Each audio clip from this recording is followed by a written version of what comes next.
A great supervillain is one with a slew of complexities. Often we see that the motivations behind some of our favorite supervillains are actually quite noble, or in the interest of humanity's survival and the greater good. We can't help but wonder if they'd make better heroes than baddies. So today we are tackling that issue and counting down the top 10 supervillains who should be superheroes. Now many of the villains on this list now spend their days tiptoeing through the morally murky waters of anti-heroism. Some more than others, while a handful of the baddies on this list look like they'll be sticking to their villainous ways for a long time yet. So with that in mind, let's get to it.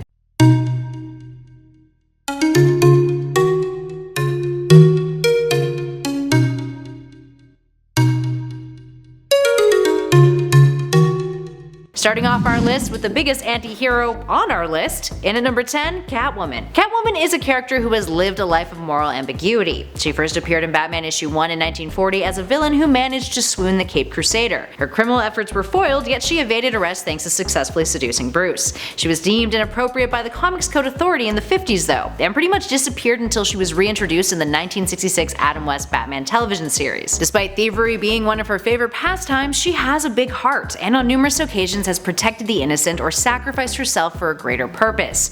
For example, in Batman Year 1, we see her do exactly that for her friend Holly, pleading guilty to murders that she didn't commit to help Holly out, who for the record murdered a bunch of terrorists, so it's not that bad. In the Batman the Animated Series, her very first appearance was a two-parter episode where she ended up taking down a terrorist organization who was using a mountain-lying sanctuary as a front to unleash a plague on Gotham. She actively protects the East End in Volume 3 of her comic, she's rescued Batman from the likes of Scarecrow and Bane in the past, and don't even get us started on her heroic endeavors when it comes to animal rights. Up next at 9, Venom. Venom started off as a villain, one who first appeared in the Amazing Spider-Man issue 252 in 1984. He was an alien costume that would bond with Peter Parker and attempt to permanently stay that way. If it weren't for Reed Richards helping Spidey out, he very well could have become Venom himself. But after the two were separated, Venom found his way to Eddie Brock, becoming an enemy of Spider-Man since both he and Brock carried a grudge against the web-slinger.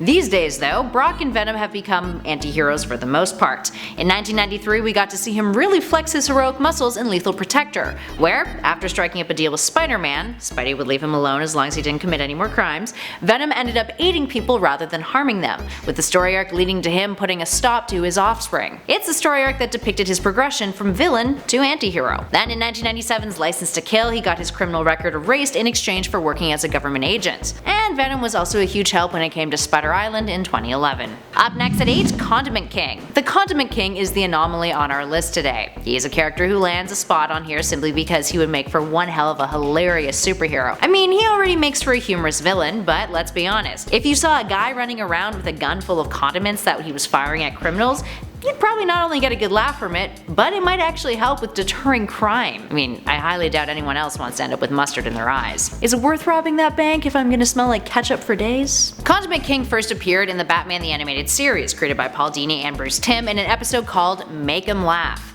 He was a throwback to the 60s Adam West Batman show, and even used condiment-based puns like, "I knew you'd catch up to me sooner or later. How I relish this meeting." Gotta admit, watching Batman or Superman have to put up with this guy as a fellow ally would be funny as hell. And at 7, Galactus. Galactus is a character who is not inherently evil. He is a force of nature, a cosmic entity older than the entire universe, birthed from the universe that came before it. He is integral to the balance of said universe, and while at times, especially in his earlier appearances, he appears as a nefarious entity, really, he's just trying to satiate his hunger by devouring whole planets. Dude's gotta eat. Galactus already operates without regard to the morality and judgments of mortal beings. The Devourer of Worlds would have consumed Earth if it wasn't for the Watcher throwing the Fantastic Four a bone with the Ultimate Nullifier, a device that has been described as the universe's most devastating weapon that can completely eliminate any target the wielder chooses, and even the wielder themselves if they aren't focused enough. It freaked Galactus out and he moved on to devour another planet instead. All in all, he's not out to just get revenge or do something selfish. Like I said, he's just trying to eat. In at 6, Lex Luthor. As Superman's arch-nemesis, Lex Luthor has always believed that the Man of Steel posed a greater threat to humanity than giving it an advantage. But because of this, he's proven at times that he has Earth's best interests at heart. Lex has proven himself when it came to shaping society for the better. He once helped rebuild Gotham after the Cataclysm story event that left it in shambles thanks to an earthquake, along with the story arc that happened a year later in 1999 where the government had abandoned Gotham entirely, quarantining it. He came through and helped in a big way, using his resources at LexCorp to do so. Another time he saved Metropolis and arguably the world in Superman Last Son, when the Man of Steel was incapacitated during an invasion by villains from the Phantom Zone. Lex also found a cure for the Amazovirus in Forever Evil. In alternate realities, he's proven to be a great leader, like in Superman Red Son, where he became the president of the USA. All in all, he has a lot of potential, and he's come a long way since his early days in the comics, where he was merely depicted as a mad scientist. And at 5, HELA. This number is specifically looking at HELA from the MCU. As we learn in Thor Ragnarok, HELA was taught by Odin to conquer others. Nurture is everything, my friends, so when Odin changed his mind, rather than rehabilitating HELA from all of the conditioning that he put her through, he decides to imprison her for a few thousand years. So naturally, when she breaks out, she does the only thing she knows how. She tries to conquer Asgard and reclaim it by force. She doesn't know any better, so arguably under different circumstances, HELA could have been deemed a hero. And hey, maybe if Cate Blanchett comes back to the MCU, we might even see a more heroic version of the character. Now that Asgard's kinda kaputs. And at 4, Poison Ivy. Ivy is yet another example of a villain who has dabbled more and more in the anti-hero category in recent years. She is a DC baddie who calls herself an eco-terrorist of global importance, makes philanthropic contributions to conservation and environmental efforts, and in Gotham City Sirens, it was revealed that she donated $30 million to a reforestation fund. At the end of the day, she is a villain with a point, a character who isn't attempting to pull off evil schemes out of a selfish means, but rather is trying to save the thing she loves most. Nature. In the New 52, she was a member of the Birds of Prey, where, despite resorting to some brutal tactics every now and then, she fought for the greater good, and even began to break out of that stone-cold personality that she's been typecasted into in previous years. Sometimes she even exhibits empathy, and actually cares about the lives of innocent people and children. And despite their on and off again romantic status, she's also shown Harley Quinn a whole lot of affection, proving that she is capable of love. Poison Ivy is on the side of life, which is often plant life, but is still life regardless. Even when she's used her powers to mind control the entire human race in Tom King's run on Batman in issue 41, her intentions were arguably pure, and one could debate that her influence is the only way the planet will stay alive. And at number 3, Thanos. After Avengers Infinity War came out, many a fan argued that Thanos was the protagonist of the film. The narrative it weaved was one that focused on his motivations, gave audiences a glimpse into his psyche. The MCU version of Thanos legitimately believes that he is doing the right thing for the universe, for the greater good, by wiping out half of all living things. Ugh. The universe is growing faster than it can maintain itself and depleting its resources at a rate that is unsustainable, something that he caught on to and wanted to change. He saw it happen on his home planet, so he concocted an initial plan. He would travel around the universe, conquer planets, and then wipe out half of each civilization randomly. It's taken quite a while, until he got his hands on the Infinity Stones and that gauntlet. While he does have a point, his methods are definitely twisted and too extreme. Imagine if he had channeled all that energy and his efforts into a plan that actually helped life flourish. While that's the case with the MCU, we can't really say the same about the comic version of the character. In Infinity Gauntlet and the lead up to it, when Thanos collected all the Infinity Gems, the Mad Titan was motivated by his unrequited love for the entity Death. Death had manipulated him, and he wanted to show his love for her and his worth by eliminating half of all living beings in the entire universe. That is what prompts our heroes, guided by Adam Warlock, to take him on. Sure, he does help solve the problem when Nebula gets the gauntlet afterwards, but still, it's kind of because Adam Warlock guilts him into doing it. Up next at 2, Magneto. Magneto believes that the mutant race is the evolutionary superior race to humans, and rejects the possibility that mutants and humans could ever coexist peacefully.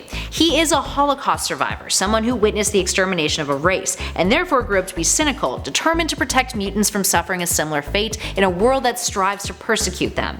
He experienced the worst of humanity and has devoted his life to preventing that from occurring again. That actually sounds kind of heroic. Sure, he needs to kill some humans to do that, but consider his childhood. During World War II, he witnessed Nazis kill his family and thousands of others. The number of casualties on both the Allies and the Axis sides during the war are intangible numbers to us these days. Can't even imagine slaughter on that level. But for Eric, it's all too real. Killing and fighting has always been involved in the equation when it comes to making a change. Now that's not to say we condone his methods. He's still pretty radical to an extent, and lacks the morality of his counterpart Charles Xavier. But let's be blatantly honest, Magneto has been proven right about humanity multiple times. And he connects with readers and audiences on a very human level. It's easy to understand his motivations, even though his actions have had devastating consequences in the past. And last but not least, in at number 1, Dr. Doom. Dr. Doom is yet another villain with a point on our list. Sure, he might be a narcissistic tyrant who believes that he is the best person for the job when it comes to being the supreme ruler of the earth, but we gotta admit, it's Not entirely a long shot as far as he's concerned. We've seen the character in various alternate realities over the years where taking over the Earth has actually led to a successful yet mildly restrictive timeline. In Doom 2099 we see him do exactly that in an alternate future. Back in the 616 universe, Latveria doesn't have poverty or disease because of him. Sure, he is basically running a dictatorship there, but it is peaceful as hell, and he genuinely cares about his countrymen and women. He once fought Mephisto for his mom's soul, and he worked with Doctor Strange to save all of the multiverse when Molecule Man Owen Reese became a threat to it thanks to the Beyonders. Plus, he legit became a superhero once, becoming the infamous Iron Man after Tony Stark had died in Civil War II. He assumed the mantle to protect the planet, but despite trying to turn a cheek and become good, many didn't believe him that he was seeking redemption from his supervillain past. He even took on Hydra. Eventually though, Tony was resurrected and Doom receded into madness after seeing that no one actually appreciated his good deeds, nor took him seriously as a hero. So really, Marvel Universe, who's the real bad guy here? Alright, there we have it friends. What other supervillains do you think would make great superheroes? What about the other way around? Give us a shout in those comments below and share all of your thoughts with us. If you dug this video, you all know what to do. Hit that like button and share that love. Subscribe to Top 10 Nerd if you haven't already to join the Nerd Squad, and be sure to check out the playlist floating on your screen for more great nerdy lists. In the meantime though, thanks for watching friends. I'll catch you all in the next video.